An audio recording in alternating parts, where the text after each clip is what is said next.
Sorry, just gonna go. Here we go. Great. Thank you so much. And I just would emphasize what Siham said, that we both studied in the US, so we bring, different experiences. We will try our best to share this with you. I also not only studied there, but I worked there for two different universities. So I worked with many students. We welcome students. We do, during the orientation and other part of the year. So we'll try my best, like to give you, from that experience so you can really see the value of it also, and you can keep that in mind. So getting ready. So I'm sure this is like exciting, maybe sometimes like, nervous, writing for some, just like what I'm going to do, how I'm going to survive or do other things. So it's just like, it's a mix of feelings for everyone. It's so we feel you. You are not the only one. It's always a mix between joy and leaving family and friends, but how I'm going to adapt, but also the excitement of a new journey. But also want you to keep in mind when you are preparing for traveling, because it's going to be very soon if you are starting in the fall, so you are traveling soon, that your visa have a 30-day rule, which means like you cannot enter the US before like 30 days before your start of your study. So let's say your study starts August 30th, you can be there August 1st, but no more. You cannot be there in July. If you are going in July, you have to go on your tourist visa, come back and go enter in your student visa. So please keep that in mind, because you don't want to be stuck in the immigration or in the airport there because you are too early. Also, jet lag. I know from experience, so many students come the night before. That's so exhausting, so tiring because of the time difference. You fly through different time zones and you need a few days to adjust. So some students come like the night before their orientation or even the night before their classes started, and then you have to deal with the messy sleeping pattern. So give yourself a few days to adjust there. So when you start the orientation and you start your classes, you are rested, you're not tired and exhausted, because you will be receiving a lot of information. So that's for you.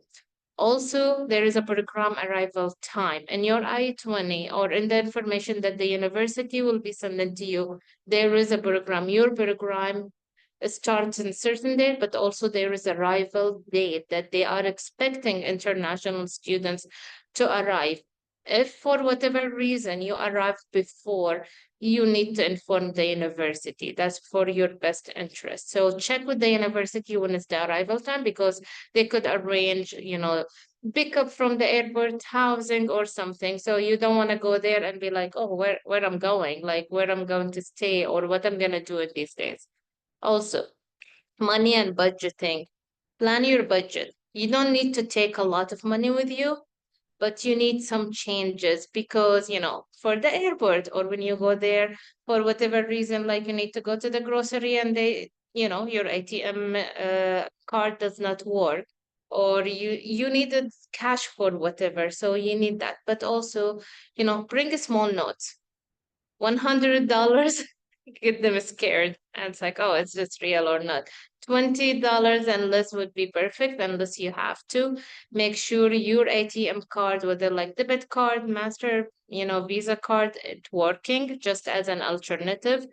But do not carry a lot of cash. That's not. And also do not bring more than 10,000 in cash. I always recommend the students to bring, maybe 1,000 or two if you need to. Try not to bring more. Put this in your bank account or let your family transfer the money for you. It's better. It's just like you don't want to be stuck in immigration. It's like, why you are bringing a lot of money?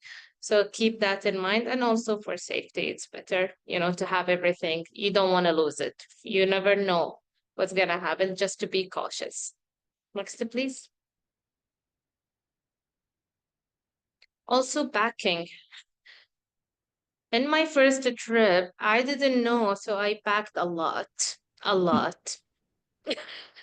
Then I went to the airport. It's like, no, you cannot bring all of this. I said, but I need these. And they said, no, you cannot bring them all. So my dad had to ship them for me. But we want to help you to avoid the mistake that we did. So check the baggage restrictions first. For your airline, like how many? Typically, it's 2 luggage that you have with a certain weight. Just make sure also that you can have these. Also, make sure where are you going to get your luggage? Are you going to get it at the final destination? Typically, yes. But in some cases, no, you're going to take it in your transit airport. Check it out, check it in again. So make sure that because you don't want to go and then go to your flight and it's like, where are in your final destination? Where are my luggages? And they are Yeah, in somewhere especially if else. your layover is in New York and I think Washington, there's like certain states, if your layover is there, sometimes they'll ask you to pick up your luggage. So definitely double check. And sometimes you will just pick it up and check it, and you don't have to take it out, just easy, but like you need to check that. Also, make sure that you label them because what if it's lost or someone messed up with, make sure that you put your address. If you don't have an address, and that's typical, put the school address, put a phone number that so at least there is an address or home address. At least worst scenario, it can go back home at least, and everyone has phone and you can just put your information. Also, make sure that you have clothing for the climate. I've seen it, students in the winter coming out of the airplane with shorts and flip-flop. So make sure, like if you're going in the winter, you have, if it's not heavy jacket, at least some kind of jacket because it's gonna be cold.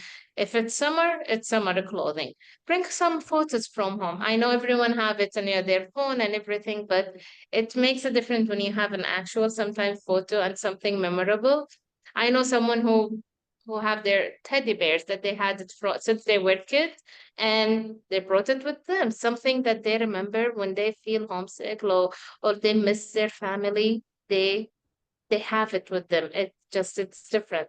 Also, if there is a person, for example, that at the university that have worked very, very, very closely with you in a special circumstances or something, bring a small gift for them. That would make their day and also make the connection with them. Also bring your national dress. There will be a lot of events and activities at the university that you will be like, oh, I wish I brought my national dress, my thobe or my abaya or whatever. And that will be a good way to show your culture, where are you coming from and everything. And people love it there. They are always packed. I'm telling you, like everything we have done, people come. They want to see what's going on. Also, what not to pack besides things to pack. Anything 220 does not work in the States. You will have to have a converter. So don't bring it. Don't bring it. Any software that's not original, do remove it from your laptop or your electronics. Do not have anything. Do not travel with anything not original in your devices. Also, that items that easy in the US, there are so many. Like when you go there and it's like, oh, why I'm bringing, this or that. Everything is available. So it's just like you can Google it. You can ask people. Fresh food items, don't. Dates, the packed one, yes, but the fresh one, no. Spices, if you're going to, and I tell people because I used to bring the spices. I cannot, it's important for me, but make sure it has an expiry date. Anything that, it's not a fresh food. If you will have it, make sure it has an expired date so they can know. Otherwise, they will take it from you. Yeah. Next, step, please.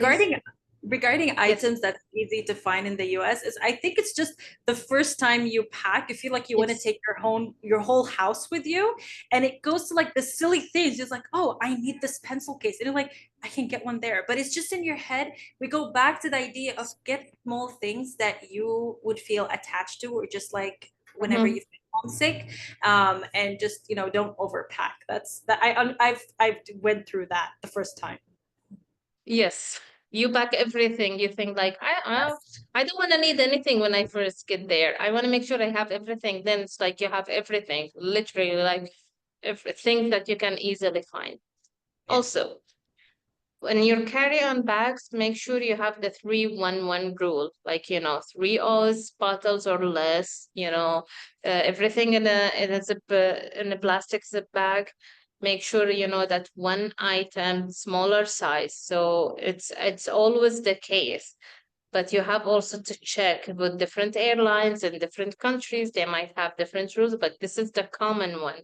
Smaller items, 3 in a Ziploc bag. That will make. And I think you had something related to Heathrow, right, Yes, yes. Siham? So traveling through Heathrow Airport, yes, oh my God, that's so it's very important that if you have layover in any airport other than the United States, it's very important.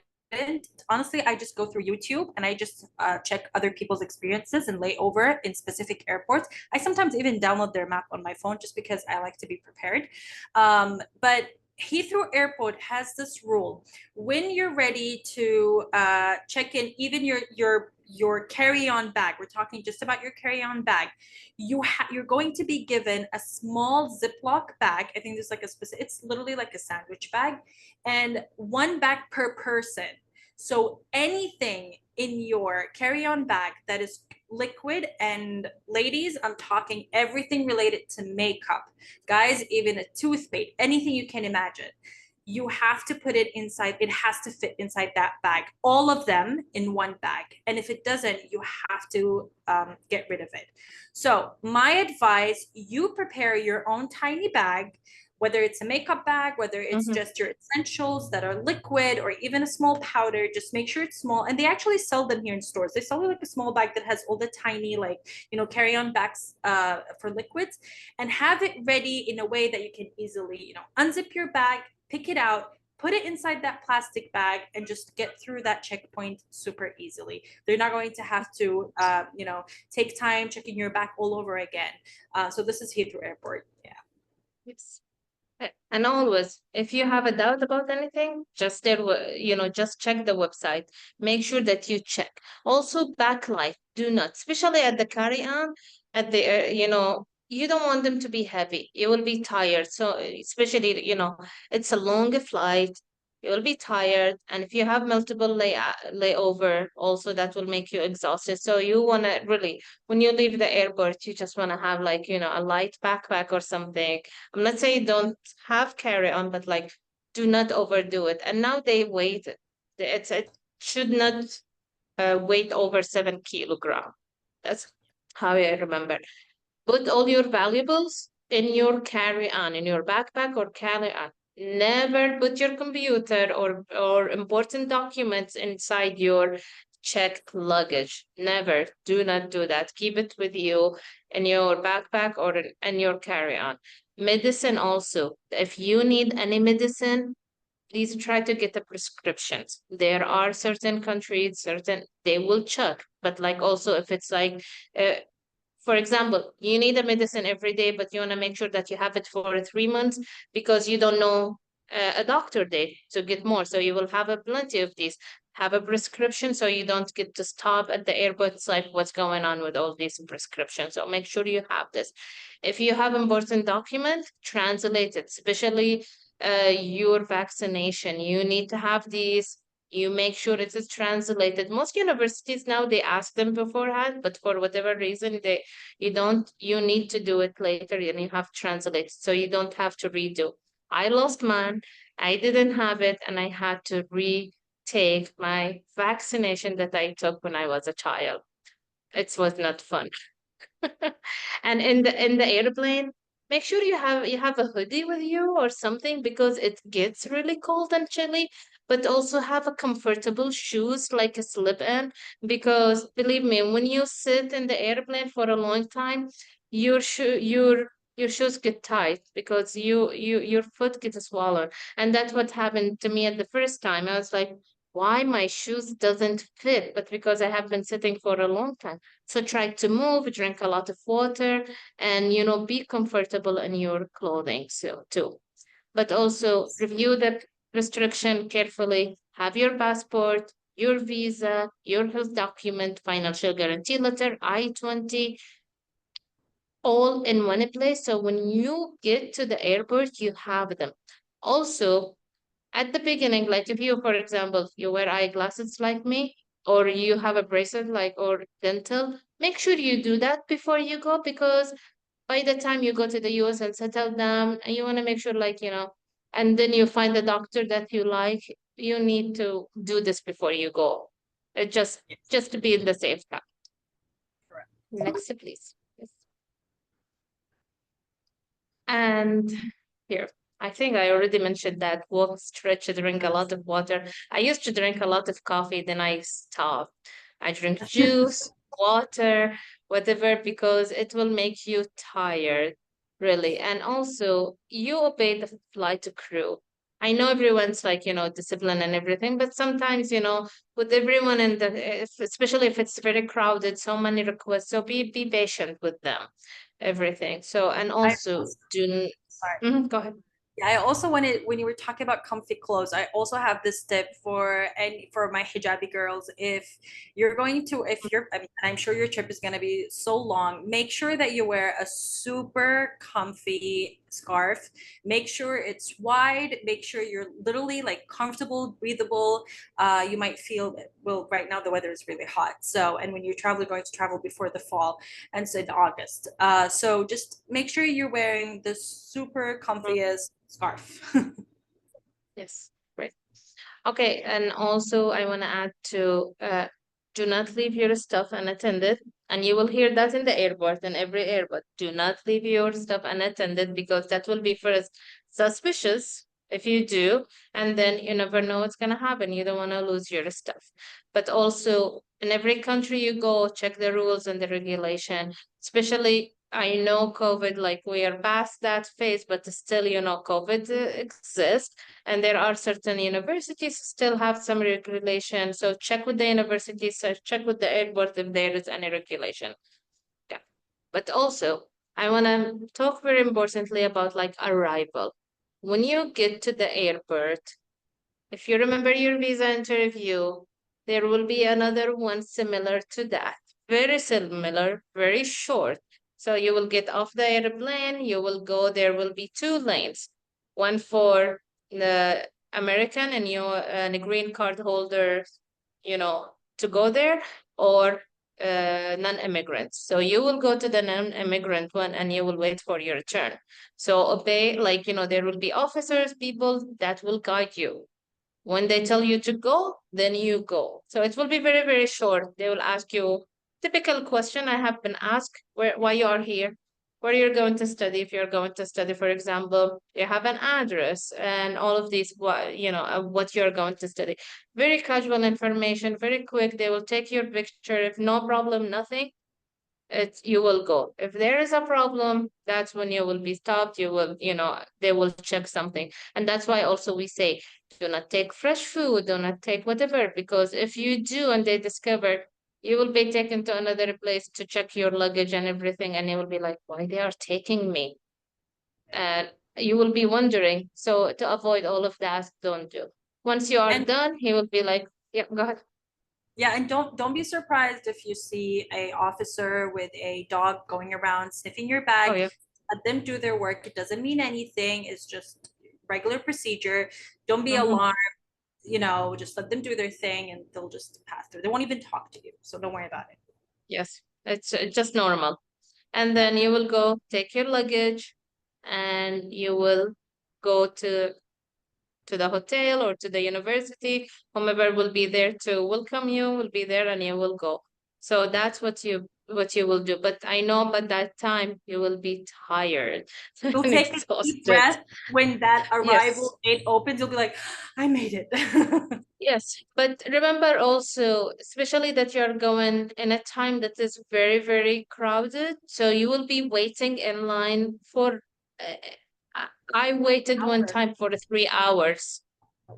I heard people more. So it depends where you are going because it's combination between summer, between students going and people leaving. So it just like it gets crowded and you get to wait for a long time and it's exhausting. That's why try to rest in the airplane. So hopefully it will be smooth, but like just in case. Yes. Next, please. Shot. Ishak, there's a question when you were talking about documents. There's a graduate student was Oh, asking if they mhm, need to take their original certificates, but for high school. I know undergrad, yes, you need to take your original yeah. undergrad for your grad. And for those who are going to a bachelor's program, you need to take your original high school with you and everything original and a Mhm. copy. But would a graduate student need their high school also? Typically not unless the university asks. Some universities, if they're doing master's degree, sometimes they ask. But if they're doing PhD, that's to be honest, like rarely. Mostly they will ask for their bachelor's and master's degree, and not for the high school because you already like did two degree or one degree and they evaluated. Typically, no, I would say Another question. I'm just going through the questions because we're almost done with the yes, first part. So, somebody said that I heard that the immigration is done in Abu Dhabi if you have your layover in Abu Dhabi. So the actual yes, immigration, yeah. So is it so the full question in Abu Dhabi? Because what I know is like, yes. really, oh, interesting. Yes, I know that. I yeah, thought which I it was love. just to check. It's Lovely. I'm telling you from experience, so much relief because for a few years there has been so many incidents, so it's easier even for people to come back. They don't have to fly all the way. So a lot of people prefer to go through Abu Dhabi because they do the actual immigration. So when you get there, you just go out of the airplane and get your luggage and leave because you're done. So Yes. yes, that's a true. That's a true. I think there is one more slide about like staying in a status. Yes, I just have one question. So I have Yes. somebody asking about LASIK surgery. Would that be any problem with the immigration because something related to eye data? Hmm. I don't think so, right? It has nothing. Um, I have no idea Yeah, it to didn't be have any. honest, but like a lot of people do LASIK and it shouldn't. Like Yeah, would I don't know if that will change that to be honest. No, I'm not aware of to be honest. definitely search online if anyone had any issue with that. But so far, Yes. we don't have I've anyone never heard with anything. Yeah. glasses or lenses. Yeah. Okay, I'm gonna go to the next one. Okay. Yeah, because like I used not to wear eyeglasses, and now and my photo would not. But when they take the photo, there it's with the eyeglasses. Never had an issue too. Yeah. So staying in status, which is very, very, very important. Once you get to the country, once you get to your city, you need to confirm your arrival with the campus international student office. So they have a person who does immigration, designated immigration officer. So it's hired by the university, but that the person who issued your I-20 that you used for the visa, but also they are the people or that person will be the person to update your status. So they have limited time to inform the Department of State that you have arrived. So you can state. So please, once you get there, inform them, especially if you are arriving not in the arrival time before or before the orientation, right after the orientation, you are in a rush. Please make sure you let them know. Keep them, uh, you know, keep them informed of anything. If you decided to leave the US for a vacation, let's say you go in August and in December you decided I want to come for the winter break. You let them know just to make sure that they need to sign your I-20 or not. There are certain periods that you will have to sign your I-20 by them in order for you to receive, because if they don't, you will not be able to enter the country later. Also, keep your service updated with them. So if you decide to change your name, you need to let them know. If you change your address, for example, you live on campus, and you decided to live off campus, you need to let them know. You moved from one apartment to another, you need to let them know of the new address so they can update it. Any changes, for example, you were not married, you decided to get married, you need to let them know. You are bringing your spouse, your kids, you need to let them know because they have to inform that and give you the right documents. Also, for whatever reason, let's say you are taking 12 credit hours and you need to drop. you need to go to them. Any drop, if you need to drop any courses, especially below 12, or after you start the semester, you need to go with them, consult with them how that will affect your status. If you need to change your major, you need to let them know too. Any problem academically or legally, you go to them. They are your guide. You need to make sure you are compliance with their rules. Another thing that many students they don't know or they keep forgetting that your I-20 have expiration date. Consider like a can of tomatoes, whatever. It has an expiration date, but some people forget, and some people think that, oh, it's like it's by the graduation. No, it could expire before your graduation, even if it's a week. You need to make sure, put that in a sticky note somewhere that's visible to you so you can remember. And if it is expiring before your graduation, go and talk to your immigration. If you extending one more semester, you need a new I-20. The most important document when you are in the US to have valid, your passport and your I-20. Your visa, if it's expired, it's okay. As long as if you leave and come back, you need a new one. But while in the States, your passport and your I-20, they need to be valid. Keep that in mind, please. I don't want you to get in trouble and you lose immigration status. Thank you. So there's another question about Heathrow Airport. Yeah, 3 hours is fine. Just for Heathrow Airport, definitely have a look at their map because you'll be leaving a terminal and then you'll be going to another terminal and you might take a bus, which might take like You half an will. hour. Yeah, I just flew Yeah, through Heathrow. yes, So they will take you from wherever terminal to the other yeah, one through the bus.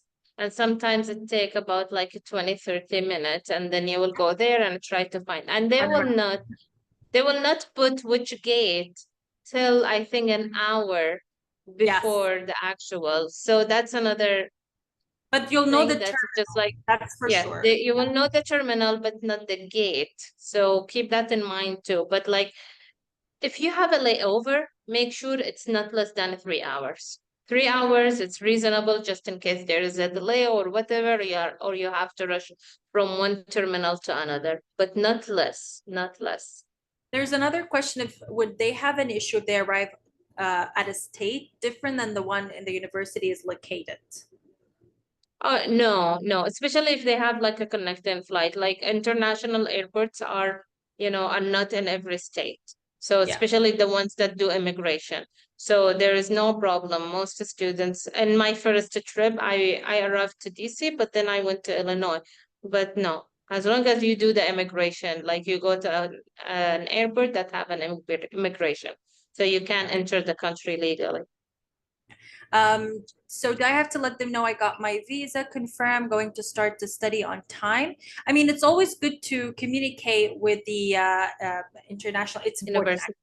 Yeah, with the Mhm. university, the officer that's talking with you, definitely because you're building those connections. And so you're gonna email them, say, hey, I have good news, I've got my visa, everything is set. Can you let me know like who if there's anyone going to be meeting me at the airport? Because most of the universities will give that service. Anything I need to know, you can ask literally any question you want and they will Mhm. answer. And so ahead of And time, have all these communications done. yes, and universities typically, that's how, with the two universities that I worked for, during the orientation or pickup time, we provide like a cheaper, I would say, or discounted hotel for students. So typically universities will have, a discounted hotel for students to stay for a night or two while they try to find accommodation, whether on campus or off campus. So it's really good to communicate with them so they know, so to prepare for orientation who's going to be here, but also to make sure like if you need anything, they provide it for you. Somebody's asking, they're traveling from India to Washington, D.C., and they're going to go through Abu Dhabi. So, is there anything they need to know about the procedure in Abu Dhabi from your experience? And is there any specific layover time you recommend? I've never tried it, so I wouldn't know.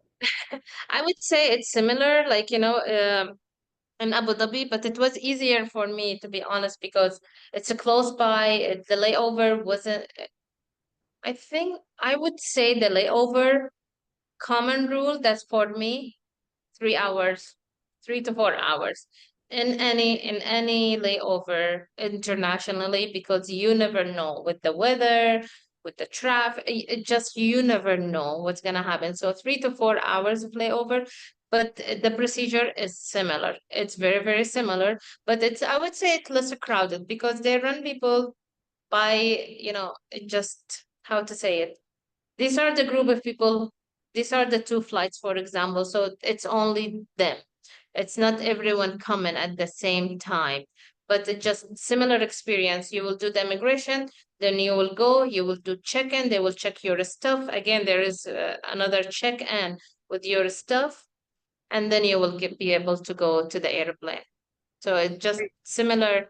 And instead of doing it in the States, you will do it in Abu Dhabi. Yeah. Somebody's Yeah. saying that their I-20 will expire 1 year after their graduation. Is that okay? That's, I mean, after that's graduation, fine. okay. Yeah, you're fine. Yeah. Yes, confirm with your university about your arrival. This is what we just spoke about. So it's very important that as soon Mhm. as you arrive, you do email them, you do let them know where you're staying, everything. You keep them updated. And if you're a undergraduate, if you're in high school, going to university or college, please know that right now you're literally accountable for everything. You are Mhm. responsible for everything. So you're responsible for your communication. You're responsible to ask as many questions as you want. You cannot give the answer of, oh, I did not know. That is no longer accepted once you hit that age. So be careful. Someone is saying their passport is expiring next year. Can they renew it in the US? So they're Yes, if their embassy, like I used to renew my passport there, I send it to the embassy or the consulate or whatever, and they will do it for you if your embassy, provides such services. But yes, if you are Saudi, for sure, I would say yes. Non-Saudis, depends on your country. Okay, let's see. One more. What are the advantages of doing immigration in Abu Dhabi? Oh, we just said it's just because of the time. So just, you're not traveling. It depends on where you're coming from. I mean, from Saudi Arabia to Abu Dhabi, it's nothing. And so you're still well, and you can focus. Yeah. And then afterwards you're done from the hardest part and you're just sitting on the plane and getting ready to reach the US. Yes, Hey, it's just so much easier. thank you so much, Ishraq. Okay, guys, so You're let's go to welcome. Thank you. the next one. I'm just gonna go to the next. Sorry, we had a US trivia before. All right, so let's go back. Okay, so adjusting to the American lifestyle. Sorry, let me just go back. Oops. Here we go. Some few things to keep in mind and be mindful of. Just be aware that there is a culture difference. Just like the Americans are aware of the different cultures and extremely diverse community, you need to be also aware of the cultural differences and giving and pacing yourself. There's no pressure. There's no like, oh, one book you got to read about the US. Please don't make Netflix your reference. Just pace yourself. Give yourself time to adjust. You do not need to adjust from the very first day. It's okay. Just take your time. Take care of yourself. Keep an open mind. Just listen. There's going to be a vast amount of information and things that are coming your way, whether it's academics or non-academics, and just keep an open mind and just listen. Be patient. Sense of humor. Americans are known for that, and observe a lot. Just observe things. Observe certain interactions. Observe the things that are around you, and involve when you feel ready. When you feel ready to involve with whatever that your school is doing or whatever the university is doing, you do not need to sign into clubs from the very first day. Whenever you feel ready, do. Don't worry about it. And ask as many questions as you can. There's no silly questions. Nobody's going to say, oh my God, this guy asks or this girl asks a lot of questions. Ask, whether in writing, whether in email, even if you do not understand what they're saying, you can say, I'm sorry, I do not understand. Can you repeat that again? Do not be scared to do that. And that's from a personal experience. Ask. Okay. Always. Yes. Orientation. This is a must attend. This is not if you feel like it. No. I'm an American student who traveled from Saudi Arabia to the US, and I still went to orientation because it was a big deal to me, because I was going from high school to, a new setting. And also I was going to another country. And so orientation is very important. This is the time where you learn about the community, about the school, about the campus. You get to do a lot of activities and you get to have fun. Again, we're going to go back to pace yourself and just keep an open mind to certain things. If there are things that you're not comfortable with, and I'm just going to say this out there, I was not comfortable, for example, in holding hands with the opposite gender. And so in certain times, I would say, I'm sorry, I don't shake hands, or I'm sorry if this activity has to hold hands, I can only hold hands with the lady. And that was okay. They completely understand. Just state whatever you feel comfortable with. And they You're would going, respect that. yes, they extremely respect that. You do not need to compromise anything that you believe in or anything that's related to your beliefs or your religion. So don't worry about that. In terms of also getting tips and learning about safety and health around the campus, this is very, very important. Take notes of that. You get to also learn about security numbers and important numbers. You're going to meet other students, and you would never know which student is going to end up in your class. Even if it's an elective class, they might be in it, and you're like, oh, hey, I met you in orientation. You never know. You might meet other students from the same country. You might meet other students from other countries. And of course, in orientation, they keep telling you, if you have a question, ask us. Usually the people that you meet in the orientation, the speakers, are the ones that are going to be with you for a while in terms of in the future, any questions you have or anything related to your advisors, your academic or your health, or anything that you like a special request thing. So, have those contacts, number, emails ready with you. Be resourceful. So this is one of the ways to help you adjust in university lifestyle. And again, you don't have to do it from the very first month or even semester. Take your time. Attend school events, the one that you feel comfortable attending. Prepare yourself in advance in whatever class or event or anything that you have to do. Just be prepared. Organize your information. You're going to receive, if you are high school student, if you're high school going to graduate, undergraduate, or even graduate students, syllabus are a big thing in the United States, and they have so much information. And usually your professor will send you the syllabus sometimes a week or 2 weeks before your class. And so your email inbox is going to be full of those syllabus. Print them. Or even if you use your iPad, highlight the important projects. If there's something that you completely don't understand, don't panic. You didn't start the class. You can ask them immediately. So don't worry about it. Just look at those syllabus, read them, highlight the important dates.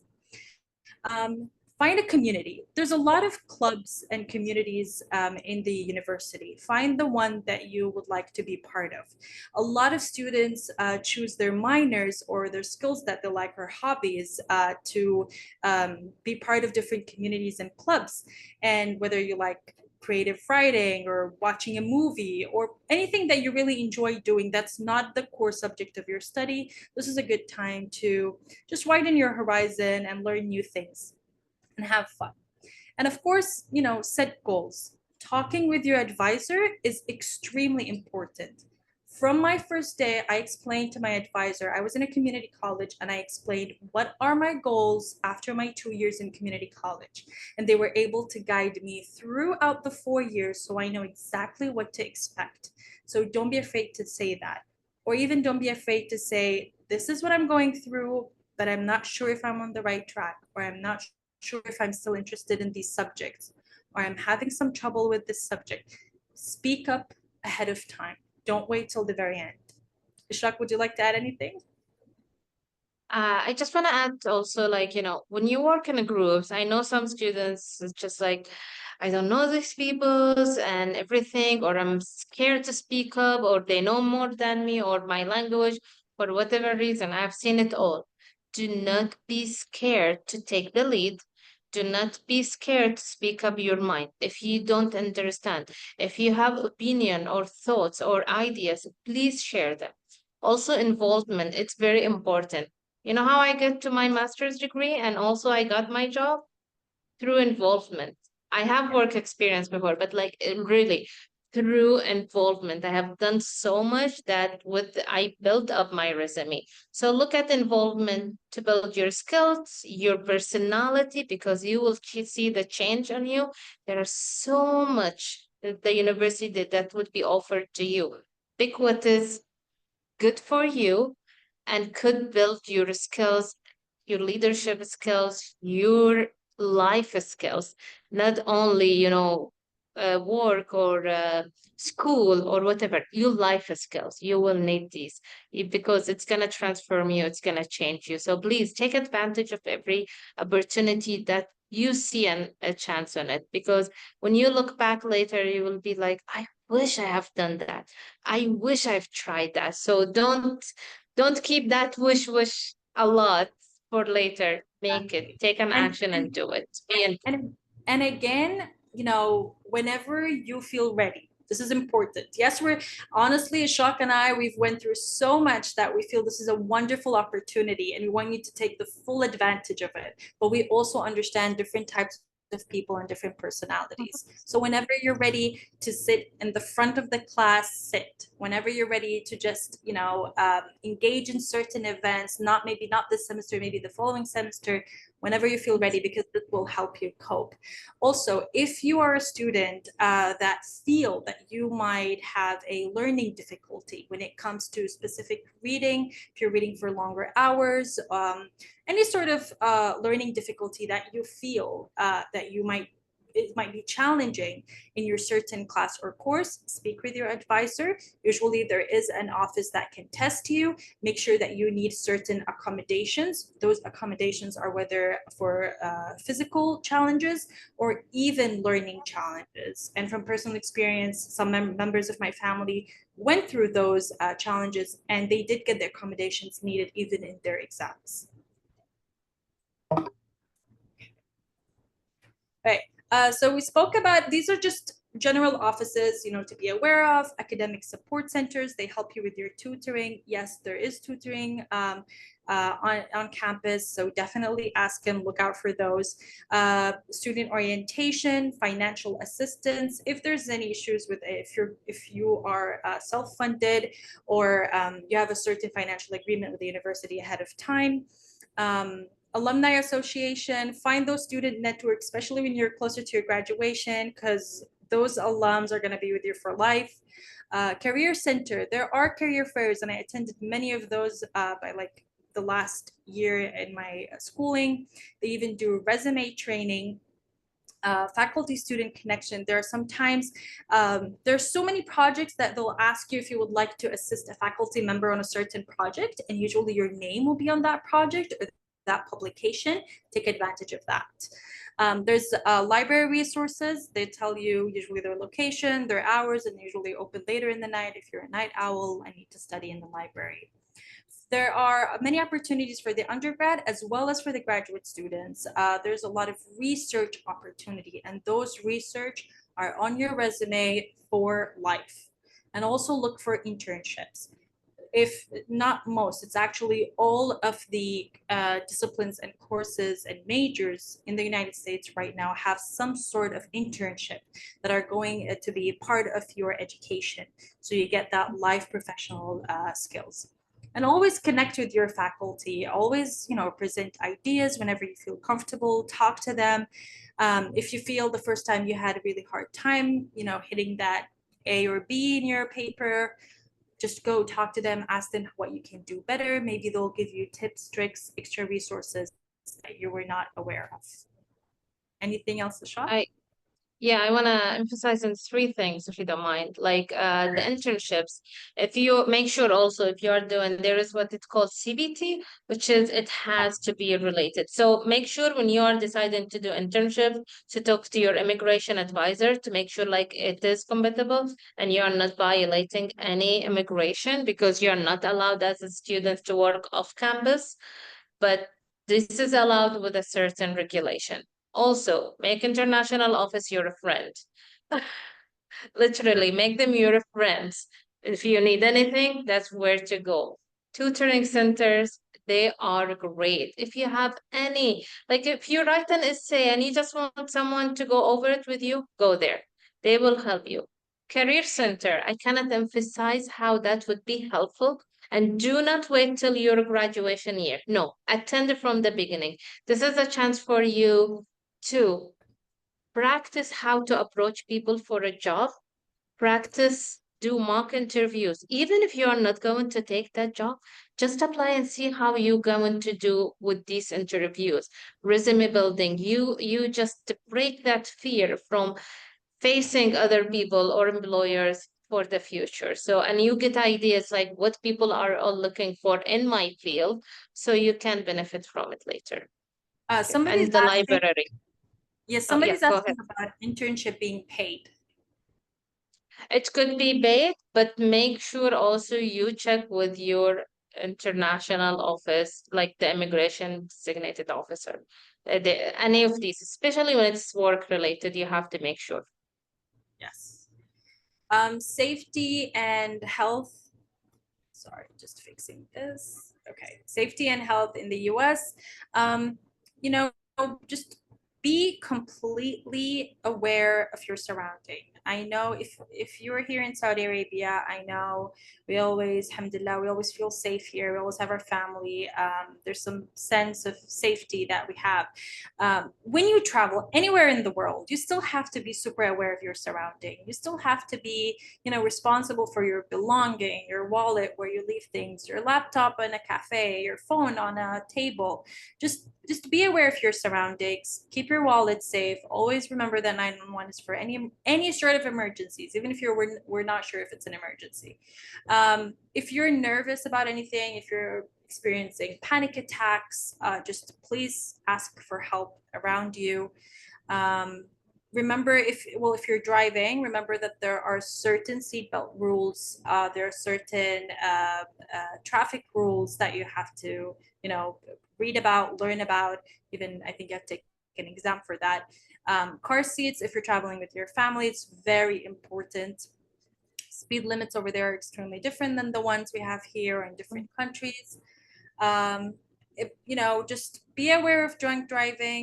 If that happened, Ishaq, I think you can elaborate on that. We have many issues of, yes, of drunk driving, and So, then students could not yes. go back to the state to continue Yeah. their education. Yes, it's And serious. this also, keep in mind that this will affect you if for whatever reason, like your visa expired or you finish your undergraduate and you decided to go again, whether like for leisure or for studies again. These tickets, this violation could affect your future visa acceptance. So keep in mind, like, the more disciplined you are, your chances later of going back is better than this because it's all recorded. It's going to be in your record no Yeah. matter where you go.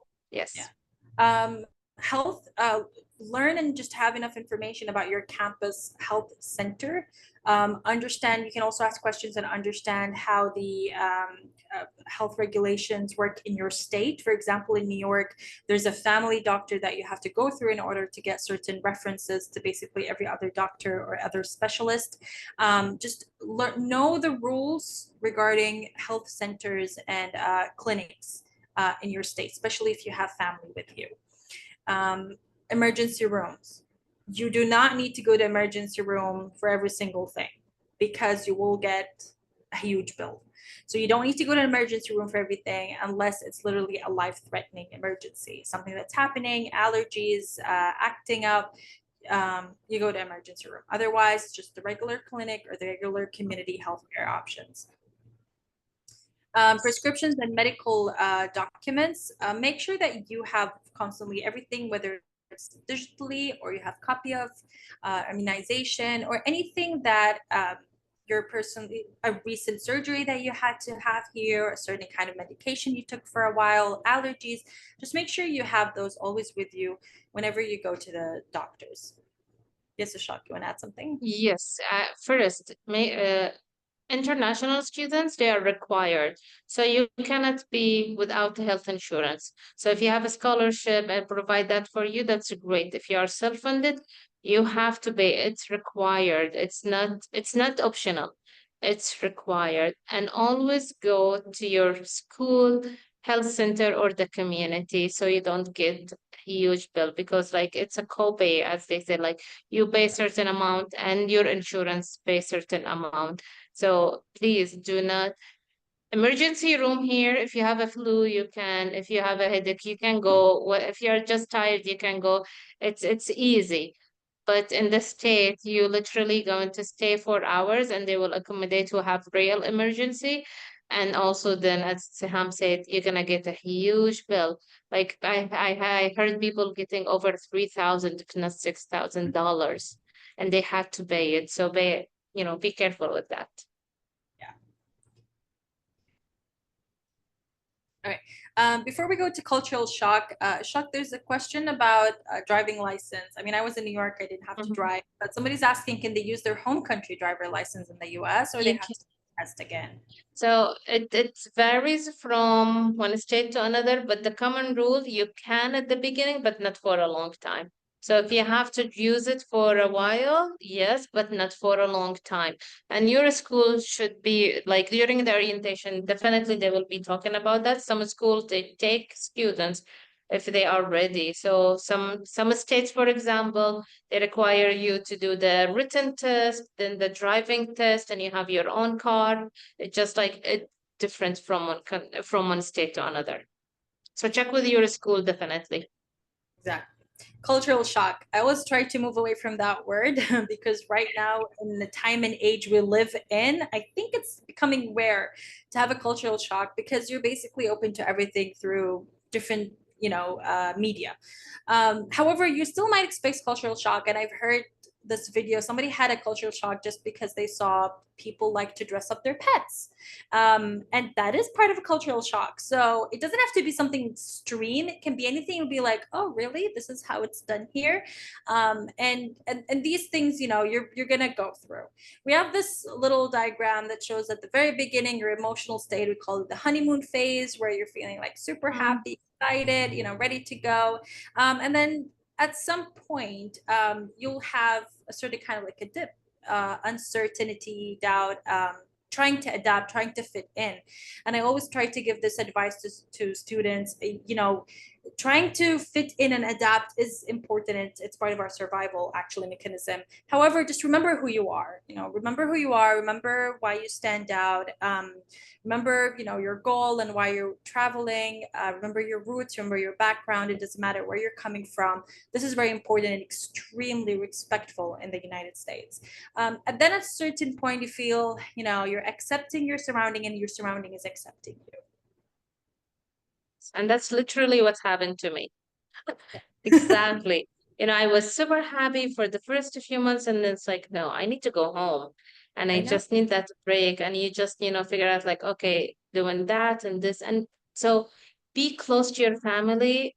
In my time when I went to the States, it was in 2006, but it's just like we used to buy cards to Yes. fill up in our phone card to Yeah. call, or very limited. Now it's like FaceTime and everything, that changed with it the time. So it's easier to be in communication with your family because you don't want that distance and feel like even when you come back for a break, it's like, what's happening? Why I feel like weird?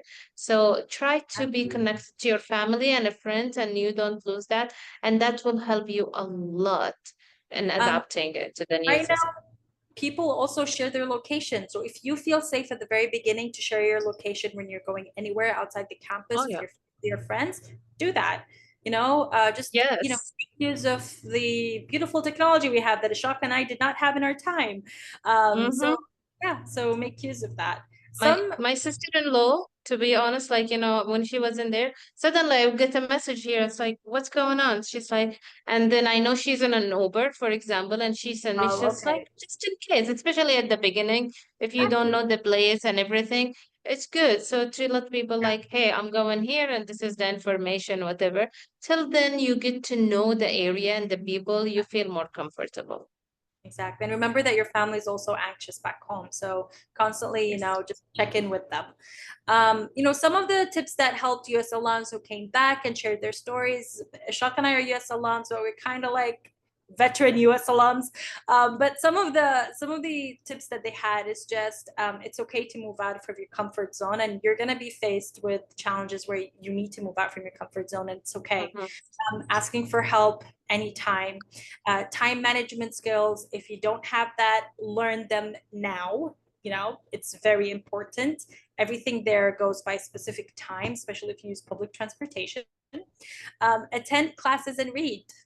You will be surprised how much people read everywhere. So start getting into habit of reading whatever you enjoy, and make friends. Sometimes you have this group of friends, and sometimes you have this just one friend. So whenever you're comfortable, make friends from whether from the same home country or different diversity or culture.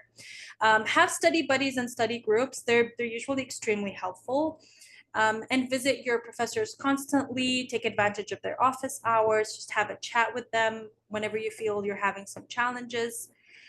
Understand and know your campus resources. This is the part that we spoke about in your orientation. Participate in programs whenever you feel comfortable. Usually there's a coffee hour, outings. Take advantage of the outings, especially if they're going as a group. You learn more about sightseeing and things around the state, and get enough sleep. This is I know, because of the time difference, you might want to stay late and talk with your family for a while, and that's at the very beginning, but do get enough sleep. It's very important. Very important. Yeah, anything else, Ashok? I'm gonna head before I head to the Q&A. No, I think we covered it all. This is a great, and we just want you to, you know, to have a good expectations, realistic expectation, have a good experience, enjoy your experience. There will be times that it will be like, why did I put myself in this one? But believe me, at the end of the road, it's all worth it because you're going to go back and see how change your personality, everything, how you can do things that you did not expect. Like, oh, I did not think I can do this, and now I can do it. Just enjoy the experience and try as much as you can to be involved, to have an open mind, add to yourself, and never give up your identity and culture too. There's again a question about the driving. So yes, Shak said that you can use your license, the Saudi Mm-hmm. license, at the beginning, but not for very long. So this is definitely one of the questions you can ask, either before you travel. You can ask the campus, the university, or for orientation. Somebody is asking, if I use an I-20 for my visa interview, where the funding was mentioned as family funding, and later I request another I-20 with funding mentioned as a loan, and the International Student Service provide an updated I-20 with funding with a loan, which one should I take for immigration? I would say the latest one, right? The Or should they? latest one. Yeah, the latest one. I would say the latest one. Um, when do graduate assistants start their campus job? I would say if you have been chosen, they will let you know. For example, I would say most of the graduate assistant, they start immediately, like in their second or third week maximum, because this is a job, and especially if you are helping your professor, at the beginning. But typically, they will give you the department that will hire you. If it's your department of study and you're working with your professor, they will let you know. If it's another department, they will let you know. But most of the cases, it's like at the beginning of the semester because it goes by semester. That's how you are paid for that semester. So you have to work it all. Somebody's saying, okay, so somebody received their I-20 and the government scholarship. Moving forward, after you receive their I-20, how long would it take to receive your student visa? So they need to go for their interview, right? So they need to go for their Yes. interview. Yeah, and then it might take It around, depends. Typically, like around a right? week or so. It depends on how busy also the visa section. But once Don't you wait. get your application, yes, or the Wait. waiting time, it depends like if you have a closer appointment or not. But I always advise once you get your I-20, apply for the visa. Even if your study is going to start in 6 months or whatever, they will approve it, but they will not print it. But at least you have that peace of mind that I'm going to have my visa, a while before I travel or whatever.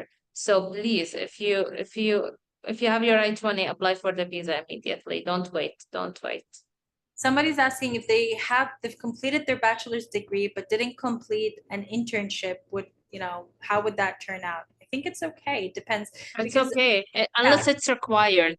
unless it's required. And usually if it's required, it's going to be within your syllabus, within the class. I had to do Yes. an internship for a certain class and it was part of my lessons and part of my class and Mhm. attendance. Or How much some programs, just to add to that, some programs, it's like in the summer. So they have you to make the internship in the summer. So they make sure. So your career advisor will make sure that you do it on time.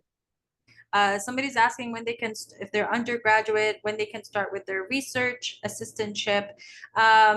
I mean, you have to check with your advisor and see what is available. There was an honorary research project that I was part of, and it was available at that time, and I immediately took advantage of it from my very freshman year. So it depends. Definitely, that would be a question for your advisor on your orientation. How And much? and also that's why you should make connection with the professors. For example, teachers, professors that you are working with or take a classes with, and you know that you really want to make a research with, make that connection and introduce yourself and say, hey, I'm interested in doing this research. And believe me, they will get you into that door. How much gold I can take with me at the airport? I mean, don't take Gold? too I, I don't unless know, but it's necessary.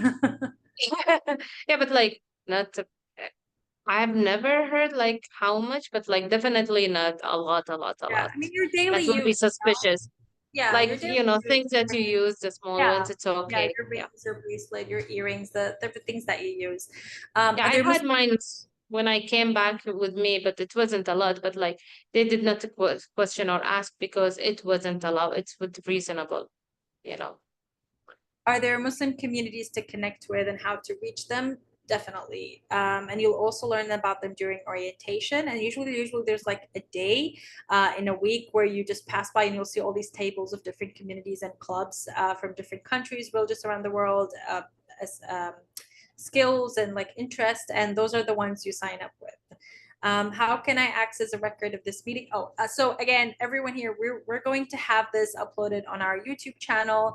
I'll put our email address in the chat, and you can definitely just email us and email me, and I'll make sure that you have the link. Somebody's asking if you hold a graduate assistantship and your visa is denied, are you supposed to reapply for admission the following year, or you will be permitted to defer to fall 2025 and still keep your So assistance? it depends on the university. Some universities they will defer, but the graduate assistantship may not be still there. So it all depends on the university regulations, how they proceed with that. Where there are, and also in the graduate program, it could be like a graduate admission office decision or just that a specific program. So you really need to check with them. Like, and some universities, if it is more than one deferral, you will have to reapply. It's some universities they allow one or two deferral, but not necessarily for the graduate assistantship, just for the admission itself. Okay, I think that's it for tonight. Thank you so much. Best of luck for everyone. Thank you, Shak, for your time, and You're have a welcome. lovely Thank you so much. Thank you, everyone, and wish you all the best. Thank you so much. day. Bye.